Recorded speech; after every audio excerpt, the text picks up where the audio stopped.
देखो ये जीके का रेलवे में जितने भी इम्पोर्टेंट क्वेश्चंस हैं उसी का कड़ी में ये पहला कड़ी प्रारंभ हो गया है। अब हर दिन आपका 15-20 मिनट हम पूछेंगे जो रेलवे के जो महत्वपूर्ण क्वेश्चंस है और पूछे जाने की संभावना है। चलिए बोलते जाइए। तहकीके हिंद क्या बोला गया? तहकीके हिंद पुस्तक के लेखक कौन है? तहकीके हिंद पुस्तक के लेखक अल बरूनी। फिर उसके बाद होता है कांग्रेस का अधिवेशन जो किया गया था 1939 में, उसकी अध्यक्षता किसने की थी? बोस। तो सुभाष चंद्र बोस ने कांग्रेस के किस अधिवेशन में अध्यक्षता की थी? 1939 के अधिवेशन में। किस अधिवेशन में? 39 अधिवेशन में। फिर उसके बाद आपका हुआ था गोल गुंबज, जानते ही हैं। गोल गुंबज का निर्माण किस पत्थर से कराया गया था? ग्रे बेसाल्ट चट्टान। किस पत्थर से? ग्रे बेसाल्ट चट्टान। तो गोल गुंबज का निर्माण किस पत्थर से? ग्रे बेसाल्ट चट्टान। जिसका आवाज नहीं आ रहा मतलब वो पढ़ के नहीं आए हैं, तब उसको यहां पर लेके आ जाएंगे हम। उसके बाद लाल बहादुर अंतरराष्ट्रीय हवाई अड्डा कहां पर स्थित है? वाराणसी में। लाल बहादुर अंतरराष्ट्रीय हवाई अड्डा वाराणसी कहां पड़ता है? बना यूपी उत्तर प्रदेश में। मैंने वाराणसी बनारस में पड़ गया। आइए, मानव सूचक विकास सूचकांक किसके द्वारा जारी किया जाता है? यूएनडीपी के द्वारा। किसके द्वारा जारी किया जाता है? यूएनडीपी के द्वारा। इनमें से कौन सा आउटपुट डिवाइस है? मॉनिटर, प्लंटर, प्रिंटर क्या है? ऑल सर आपका आउटपुट डिवाइस है। आउटपुट मतलब जो डिस्प्ले करता है। आगे अगला है खूब लड़ी मर्दानी वाली कविता की लेखिका का नाम। खूब लड़ी मर्दानी वाली कविता की लेखिका का नाम सुभद्रा कुमारी चौहान। ठीक है। उसके बाद होता है NRDWP का पूरा नाम बताओ। National rural drinking water program. फिर से बोलो, NRDWP का पूरा नाम national rural drinking water program. अगला क्वेश्चन है भारत में परमाणु प्रोग्राम का जनक किसे माना जाता है? होमी जहांगीर भाभा को। एक साउंड में आना चाहिए। उसके बाद आनुवांशिकता का सिद्धांत किसने दिया था? ठीक है, ग्रेगर जॉन मंडल ने। ठीक है। उसके बाद रैयतवाड़ी प्रथा व्यवस्था कहां से शुरू की गई थी? मद्रास तमिलनाडु। कब किया गया था? 1792 में। रैयतवाड़ी प्रथा कहां कहां शुरू किया गया था? तमिलनाडु। 1700 दिख रही है। तो पहला होमोसेपियंस कहां देखा गया? जगह का नाम मोरक्को। ठीक है। अगला समझिए, इनमें से कौन सा अलग नदी होगा? ब्रह्मपुत्र, कृष्णा, कावेरी और गोदावरी में से। क्यों? क्योंकि इसका उद्गम स्थान कहां पर है? तिब्बत में है। अगला क्वेश्चन, बाणभट्ट किसका दरबारी कवि था? किसका? हर्षवर्धन। बाणभट्ट किसका दरबारी कवि था? हर्षवर्धन का। फिर उसके बाद होता है श्रवण बेलगोला का जो जैन मंदिर है किससे निर्मित है? कौन सा पत्थर से? ग्रेनाइट पत्थर। ग्रेनाइट पत्थर से क्या निर्मित किया गया था? श्रवण बेलगोला का जैन मंदिर।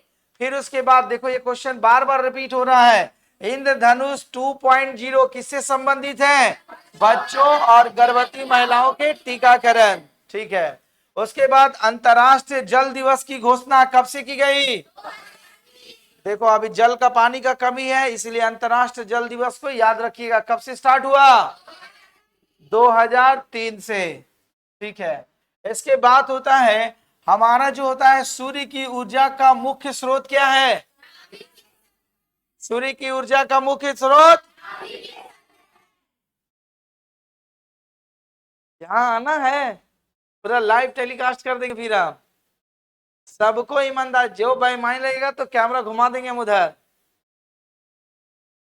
अगला क्वेश्चन समझिए, भारत में कुल कितने शास्त्रीय नृत्य हैं? कितने शास्त्रीय नृत्य हैं? 8। पीएम किसान योजना के तहत कितनी राशि दी जाती है? ये राशि अब बढ़ जाएगी, देख लीजिएगा। उसके बाद मामलुक वंश का तीसरा शासक का नाम इल्तुतमिश। कौन सा था? फिर से बोलो, कौन सा था? कौन था?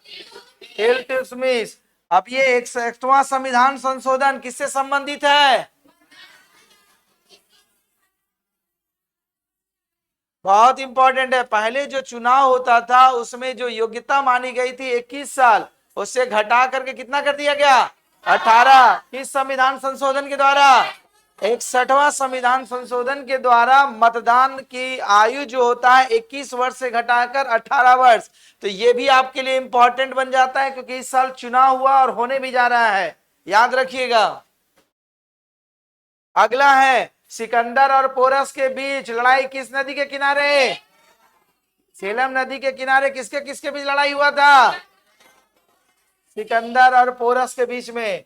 फिर उसके बाद होता है 17वीं पेराल लाइन किस देश के बीच की सीमा को निर्धारित करता है?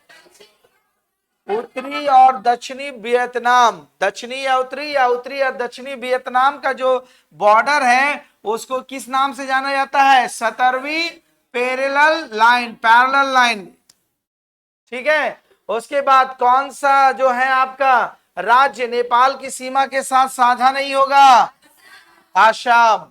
उसके बाद अंडमान निकोबार की सबसे उच्च चोटी का नाम बोलो। Sandal peak. सैंडल मतलब चप्पल, लेडीज लोग का जानते हैं ना, तो यह बस सैंडल पीक जिसकी लंबाई कितना है? ऊंचाई 731। तो अंडमान निकोबार की सबसे ऊंची चोटी का नाम पीक, इसकी ऊंचाई कितना है?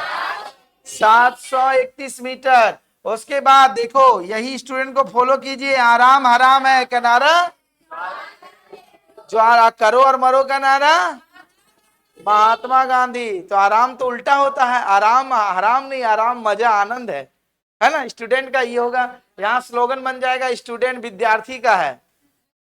आराम हराम का नारा किसने दिया था? गांधी जी। और सरोजिनी नायडू को किस जेल में रखा गया था? आगा खा पैलेस में। ठीक है। उसके बाद गोवा मुक्ति दिवस कब मनाया जाता है? 19 दिसंबर को। और झारखंड मुक्ति दिवस, झारखंड अलग हुआ था ना, 15 नवंबर। ठीक है। चलो, औषधि जन मंत्रालय किसके अधीन काम होता है? फार्मास्यूटिकल विभाग, जो रसायन और उर्वरक मंत्रालय। याद रख लीजिएगा, वर्तमान में रसायन और उर्वरक मंत्रालय कौन है? चिराग पासवान। हाँ, याद रखिएगा, उनके पिताजी को भी यही मंत्रालय मिला था, इसको भी यही मंत्रालय मिला है। ठीक है। आइए, प्राचीन समाचार पत्र जो वर्तमान में भी जारी किया जाता है उसका नाम बोलिए। बॉम्बे समाचार पत्र। कौन सा समाचार पत्र? तो ये पहले से भी जारी हो रहा, अभी भी जारी होता है। फिर लास्ट में बोला गया है डिएगो गार्सिया द्वीप। कौन सा द्वीप? डिएगो गार्सिया द्वीप। किस समूह का द्वीप है वो? चागोस आर्जीपेलागो। याद रखिएगा, चागोस आर्लीपेलागो द्वीप का ये नाम है। तो देखो, जो आपको बताया ना ट्रिक्स, जो डिफिकल्ट नाम होगा उसी को ऑप्शन में मारना है। इसको पढ़ने में डिफिकल्ट होता है, मार दीजिए। कॉन्सेप्ट सही में आई बात? तो इसी प्रकार से पर डे पूछेंगे आपसे। तो ये आप पढ़ चुके थे इसीलिए पूछा गया। ठीक है, धन्यवाद।